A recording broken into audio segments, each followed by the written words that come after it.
on the air.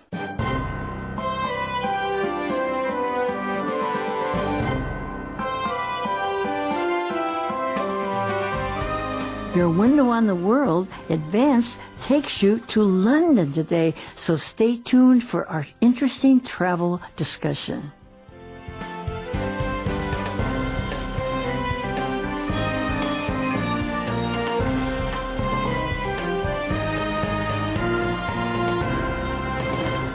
So I'm your teacher, Doris Brome in Pengmeng Hui, and we have Lois with us. Lois, you love being in Advance, don't you? I love it, Doris. I love being on the team. I love that you lead the team. It's wonderful.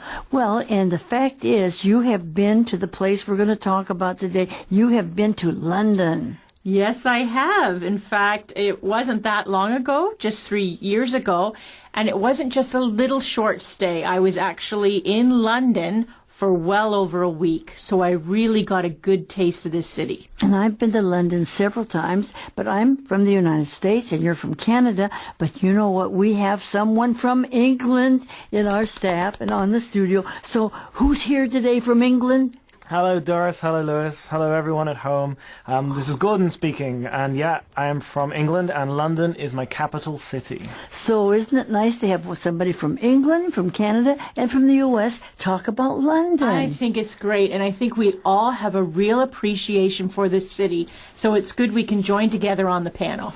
Well, you know, our travel article, we like to talk about things that people might not have heard about some of these places from their travel agencies, and that's certainly what we can do in talking about London. Isn't that true? Right. I hope we're giving our listeners a little different, maybe, idea of things they can do and see in London that maybe they didn't think of first off. So I think they'll be very happy with this travel article. Well, the article is on pages 30 and 31. And what's the title of the article?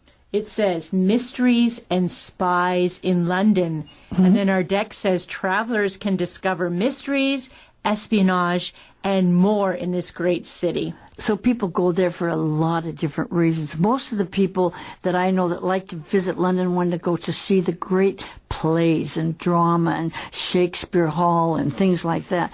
But now we're talking about mysteries and spies. That's a new angle. What do you think of that, Gordon? Yeah, it's a very exciting part. London is full of different kind of museums, and here we're going to hear about some lesser known places you can go rather than the real tourist hotspots. So that's what we'll talk about. Now, the very opening paragraph gives us a little idea. Let's just take the short paragraph at the beginning and read that first.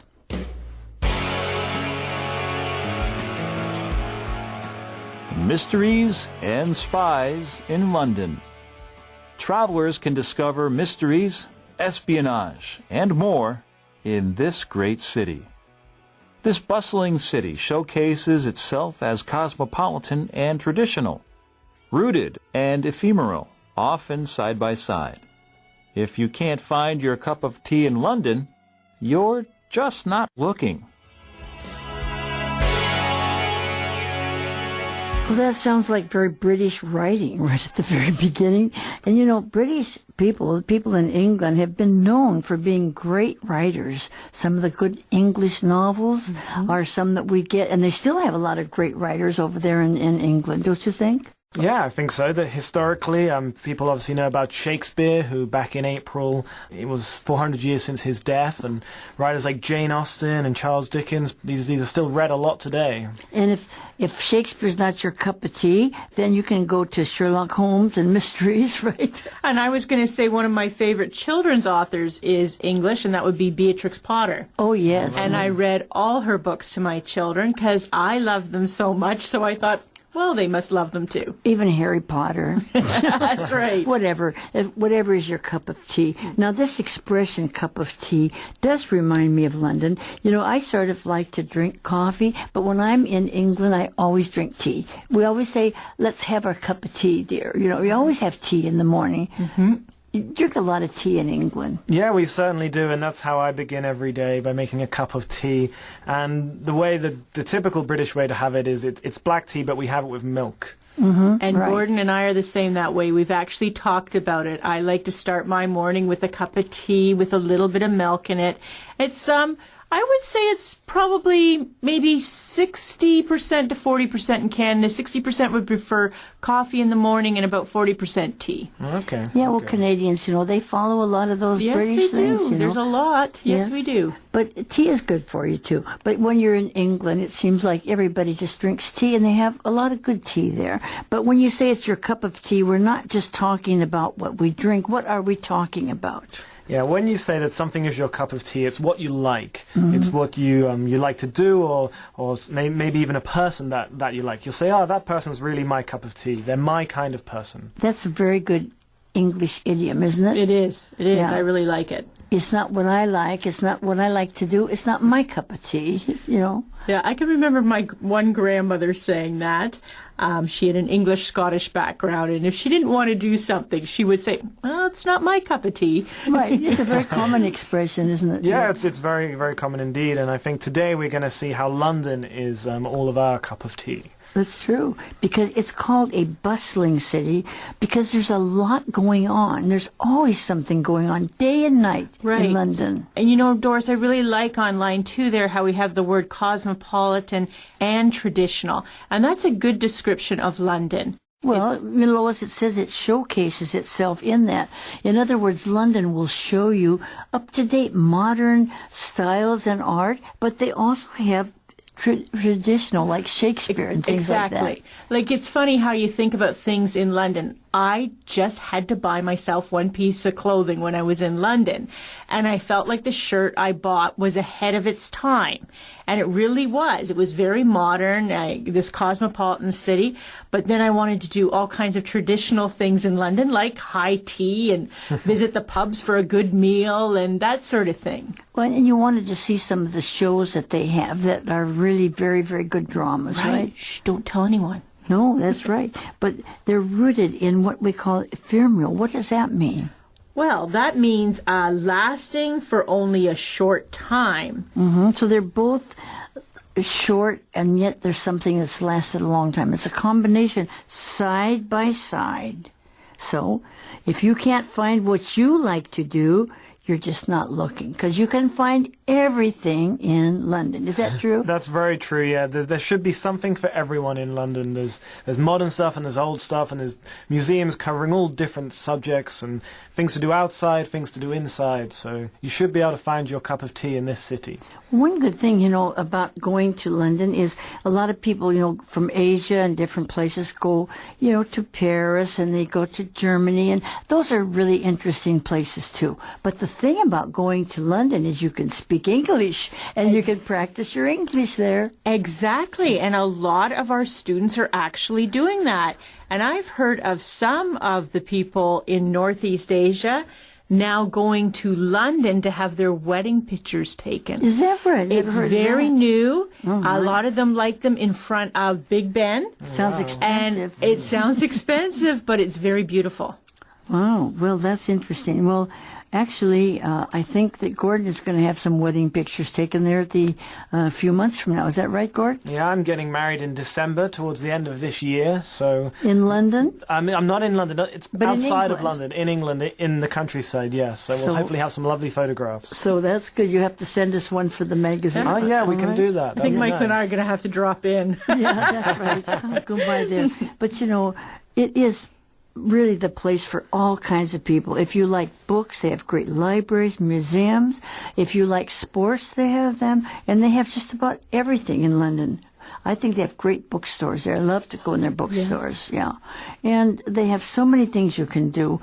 But we're talking about mysteries and spies because London is a place where we have think about people like 007 and all those famous spy stories and movies. So it's got a lot of cultural things there. Yeah, we can't forget 007. You're right, Doris. Don't try to compare him to Shakespeare, but Well, let's talk about a day with Sherlock Holmes and find out more about him.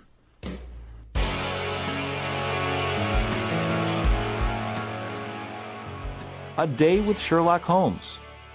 When the current Sherlock TV series is filming, crowds gather behind barriers to watch the comings and goings at a London doorway that serves as the entry to 221B Baker Street. On a quiet Friday afternoon pilgrimage to the spot at 187 North Gower Street, I at first thought I was the only one hankering for a photo at the jet black door with the crooked door knocker. But quick on my heels was a group of French college students, and we immediately laughed in recognition of our purpose. London has more permanent homages to explore, including the Sherlock Holmes Museum at 221B Baker Street, where a statue of Sir Arthur's creation stands guard. Whenever you think of detectives and detective stories, we think about Sherlock Holmes. Almost everybody that reads anything in English knows about Sherlock Holmes. You are so right, Doris. It's captivated our imagination for a long time. And now even more so with the new series on BBC Entertainment. Mm-hmm. Now, who was his helper? Watson. You stumped me there, Dr. Watson. You're Dr. so Watson. right. Yes, and he's always right there. And it's a very interesting place. Tell me what you know about Sherlock Holmes. Well, the stories date back to the 19th century. The author of the original books was Sir Arthur Conan Doyle, and he lived from 1859 to 1930. Very good writer. Yeah, very good writer. Wrote these fantastic stories about this detective who has a very particular character and his helper, Dr. Watson. And yeah, as Lois has been saying, they've recently been made into TV shows and films, and I think Sherlock Holmes will be with us for a long time. Right. And you always think of him as kind of like one of those monocles that you hold up, and they would say what, and then Watson would say Watson, and that was his helper. And, there's a lot of mysteries and stories and movies about Sherlock Holmes. And if you haven't read it, you should read some of them. Right, and I'm thinking even our picture at the top of page 30, I love how we see that we have him looking like he is a spy, and we also have, and I've just lost the word, magnifying glass There you go. that he always had, and that we think of, especially in the 19th century, what you would need as a spy. Yeah, and That's an right. inspector. He's investigating the crime, so he's got his magnifying glass to look in close. Right, to see at what's the going evidence. on. Right. Very, very good stories. And Sir Conan Doyle was a very good writer. He wrote you didn't know what was going to happen, Yeah, that's correct. The idea is they're mysteries, and you kind of follow the story, and you follow Sherlock investigating the crime, and then at the end you might find out what happened. Right. It's really interesting. And made the address so famous on Baker Street as well. Yeah, that's correct. This 221B Baker Street is an actual place in London, and it's where the museum is. Well, actually, there's what we would call a subway stop, and they call it the Tube. There's a Right. tube stop on Baker Street. That's right. And you get off not far from there is where you find this Sherlock Holmes place. I've been there. Have you been there at all? Just on the outside, we got to see it while we were on a double-decker bus, and thankfully we weren't going fast at the time, so we had a good look, but we just ran out of time with all the museums we were seeing and plays and things like that, and eating too much sticky toffee pudding.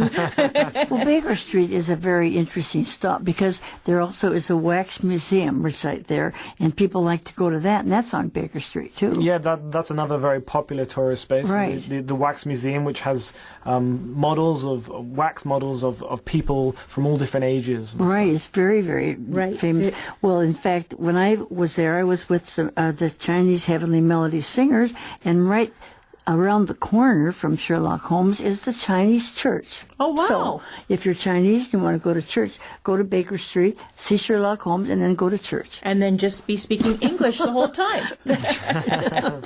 But it's a very interesting place, and so many people go and see that. And, the current Sherlock TV series they were filming, so they're still making films of his stories because he had a good plot, and they're worth studying, don't you think? Yeah, and they put modern twists on old films, and the TV series certainly does that. Right. So on a very quiet Friday afternoon, pilgrimage, and a pilgrimage is when you go to see something important that's historical, right? Right. And it's something that you actually have made a point that part of your trip will include this. Right. Then they said, well, I was just hankering for a photo. I just longed for, when you hanker for I like that word, hankering. I just longed for this photo of this jet black door with that crooked door knocker that was Sherlock Holmes' office, right? Yeah, that's where the author here wants to go. That's what hankering is. They desire it, they want it, they crave it. And a crooked door knocker is one that isn't straight, so it's going to look a bit funny on the door. Right, and you can see the pictures of these things on here. And this is one thing that people might want to find out more about. And since we did this article, everybody's going to be out buying all the Sherlock Holmes books or TV series, who knows? We hope so. Yeah. But as this person was going to look this over, but quick on my heels, which means right after me, right close to me. Quick on my heels. That sounds kind of like British way of writing, too. Yeah, quick on my heels. I always me. think of it as people used to say, they used to use heels and expressions a lot. You used to hear you are well heeled, or that meant they had money. But Their on your shoes heels were means expensive. following you. And here we have quick on my heels. They're right there, right at the back of your neck. Right behind me Yeah. was a group of French college students. So, of course, they wanted to see that, too. And immediately laughed in recognition of our purpose. What were they there for? What were they there for? Yeah, and they were all there, both the French students and our author, to go and see the door where the Sherlock Holmes stories are all based around. Right. So everybody likes to go and see that place. So when you go to London, get off at Baker Street and go and see that. That would be fun. And you're right, Doris. It's great to get off the tube there because it's a great city to walk in. It is. There's a lot of things to see. And London has more permanent homages to explore. There's so many places like that. A lot of them. Mm-hmm.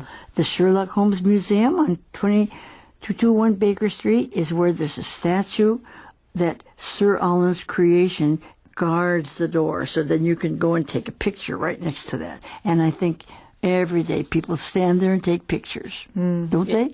Well, when we were by it, it was very crowded. Mm-hmm.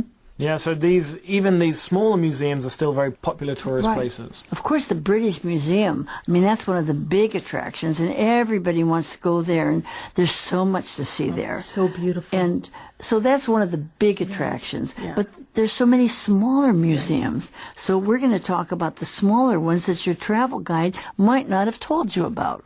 Yeah, the ones your friends might not have been to, and you can go and just be excited to see something different in this great city. So after you take a picture of there in front of that door, you might want to go over to the Wax Museum. Look, there's a lot of important people there, too. Right. So there's a lot to see right there on Baker Street, right? It's a great, interesting part of the city. So there's a lot of places like that in London that we might want to see. Let's read about the next one here.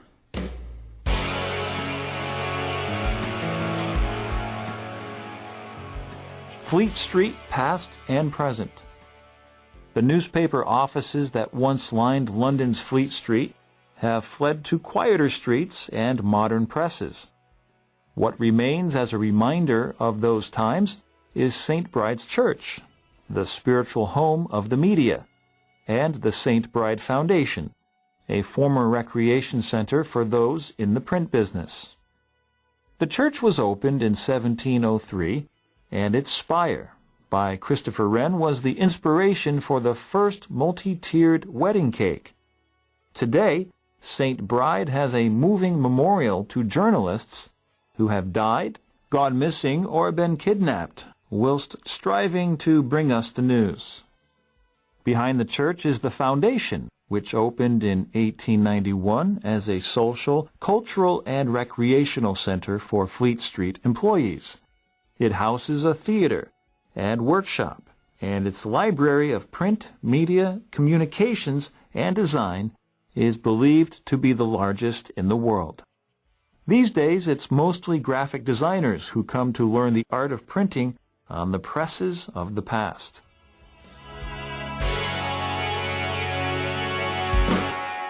Now, when I talk to people that have been to London, I say, have you ever been to Fleet Street? And they say, where's that? They don't know. This is one of the places that's more unknown to tourists. Yeah, it's a very historical street. It's where all the newspapers used to be, and the printing used to happen. But nowadays, it's probably just, people think of it as the street that connects St. Paul to Somerset House. Right. It isn't. People don't go visit it itself. Right, that's true. Because the past, it was a certain thing, and the present, it's something else. And that's the way that happened to a lot of historical places. They started out as some kind of a thing which we don't do much anymore.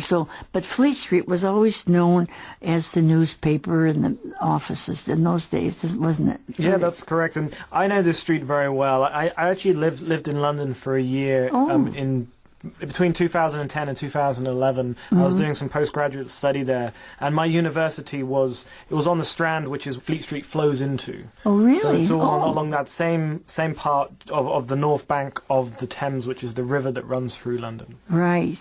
That's spelled Thames. It sounds like Thames or something, but it's called... He says it right. He says it right. Thames, the river, the big river that we see. Okay, so this used to be, full of all kinds of newspaper offices, but now they have fled to quieter streets and modern presses, so it's not like in the old days. Right. And that's the way in Chicago and New York, and they've all changed. Well, and it's interesting. I think, I was born in the very early 60s, 1960s. It used to take a lot longer for cities to change. It might have been more like 30, 50, even 80 years. Yeah. Now you go to a place like London and you cannot believe how they keep the old, but the new is forever changing now, and oftentimes very quickly.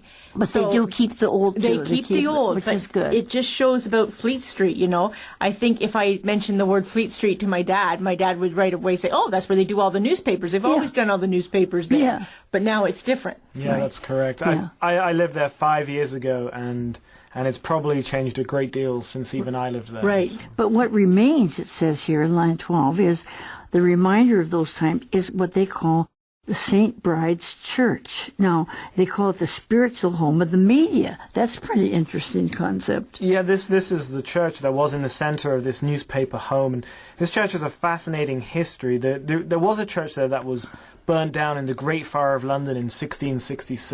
And the one that presently is on that site, as we learn in the next paragraph, was opened in 1703, and it was designed in the late 1600s to replace the one that was burnt down in that Great Fire of London. Gordon, do you know, when they redesigned it, did they make it try to look like the original one?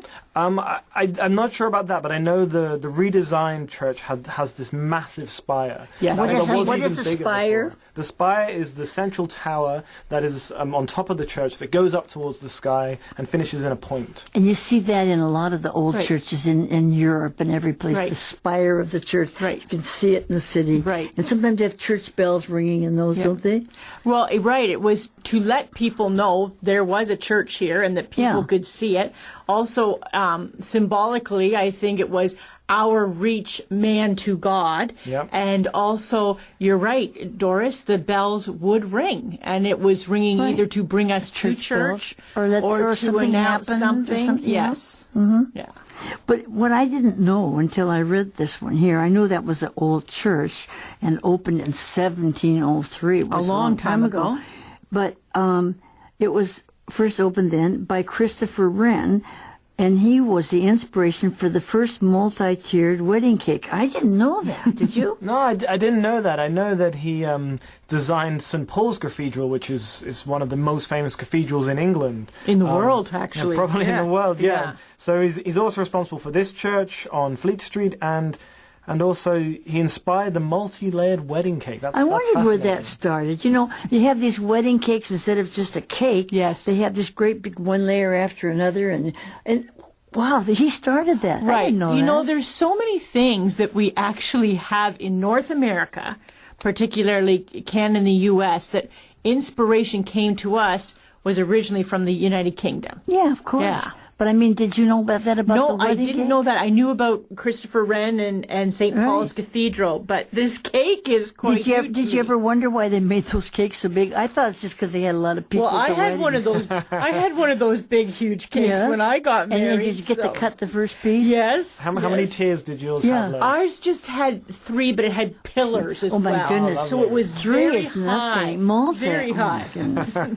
Right. How many are you going to have in yours? I don't know. Now I'm wondering. I'm Three just wondering sounds about nice. it. We could have different types of cake on each I layer. know. Exactly. Yeah, it's quite different, you know. Yeah. Multi-tiered means more layers. So this, you see these pictures, and even in Chinese weddings, they have these great big multi-tiered cakes like that, you know. Lots of cake for all the wedding guests. Yeah. So we didn't know that Christopher Wren designed those, Bill. But there's a lot of history there in London. And today, St. McBride is a moving memorial to journalists who have died, gone missing, or been kidnapped while bringing the news. I didn't read that. I didn't know that. Yeah, so inside the church there is this memorial to journalists, because obviously journalists travel to dangerous places and sometimes bad things happen. So they've got a nice testimony to them there in this church. So if you work for a magazine of any kind in any country, when you go to London, you better go and see this place Yes, because and- it's for Yeah, journalists. I never went to St. Bride's Church. Now I'm certainly interested to go there. That's right. But behind the church is the foundation, which opened in 1891. Tell us about that. Yeah, this foundation is it's social and cultural, and it's a foundation that it has a theatre and it runs workshops. It's just reaches out to the people of London to spread about the history of the area and what's going on in the modern day in media and communications. So it sounds we didn't know that either. No, did we? it sounds like they're trying to have real community there. Yeah. when It's I Got a read theater, Yeah. and a workshop. and Wow. and to be in that community, what they're offering it, but also to bring other people into their community. Well, all of you that are graphic artists and so forth, you should go there because they have a library of print, media, communications, and design, which is believed to be the largest in the world. I didn't know that. No, this was an incredible article to me. Yeah, isn't that good? Yeah, this is fascinating. So they've got this huge library there in the foundation behind the church. Right. So in these days, it's mostly graphic designers who come to learn the art of printing on the presses of the past. So if you're a graphic designer, don't miss Fleet Street, right? Oh, for sure. So this has been fun. This is one of the mysteries that we didn't know about, but we're going to find out more tomorrow. So be sure and come back for another interesting day in London. We'll see you there, and have a cup of tea before you come. Goodbye. Goodbye.